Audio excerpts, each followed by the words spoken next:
Hi guys, welcome back to Manu thoughts. ఈరోజు మనం మాట్లాడుకుని మూవీ ఏంటంటే కమిటీ కుర్రోళ్ళు.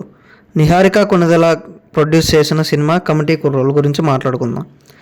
సినిమా గురించి చెప్పాలంటే చాలా బాగుంది. సినిమాలో నాకు చాలా నచ్చింది ఏంటంటే కామెడీ. ఈ సినిమాలో కామెడీ, ఎమోషన్, ఎడ్యుకేషన్ గురించి ఎవరు చూపించలేని విధంగా చూపించారు డైరెక్టర్ గారు. ఇంటెన్స్ బాగా క్రియేట్ అయింది. ప్రతి ఒక్క క్యారెక్టర్కి న్యాయం చేశారనిపించింది. ట్విస్ట్లు చాలా బాగుంటాయి. స్టోరీ చెప్పే విధానం చాలా బాగా అనిపించింది. చిన్ననాటి జ్ఞాపకాలు గుర్తొస్తాయి. ఇంటర్వెల్ సీన్ అయితే చాలా బాగా తీశారు. ఒక ఎమోషనల్ వేలో ఉంటుంది.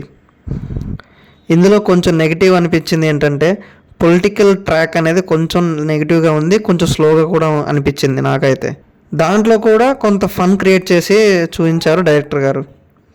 ఈ సినిమాలో చాలామంది ఆర్టిస్టులు చాలా బాగా చేశారు. 11 మంది ఉంటారు. 11 మంది వాళ్ళ స్టోరీని వాళ్ళ నటనతో ఆకట్టుకున్నారు. సెకండ్ హాఫ్ చాలా బాగా అనిపించింది.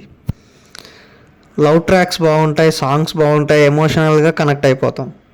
ప్రతి క్యారెక్టర్కి ఒక స్టోరీ ఉంటుంది. ఆ క్యారెక్టర్ని చూపించే విధానం చాలా బాగుంది. ఈ సినిమాలో ప్రసాద్ గారి యాక్టింగ్ అయితే ఇచ్చి పడేశారు.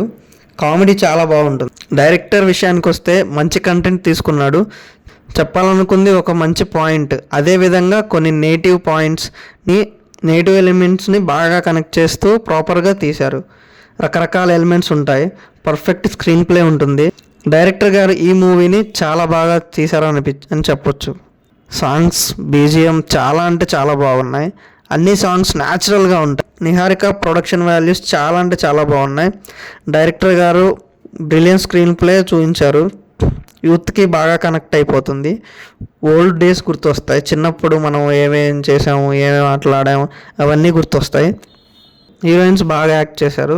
ఓవరాల్గా చెప్పాలంటే చాలా బాగా నచ్చింది నాకు. ఫ్యామిలీ కూడా చూడాల్సిన సినిమా ఇది.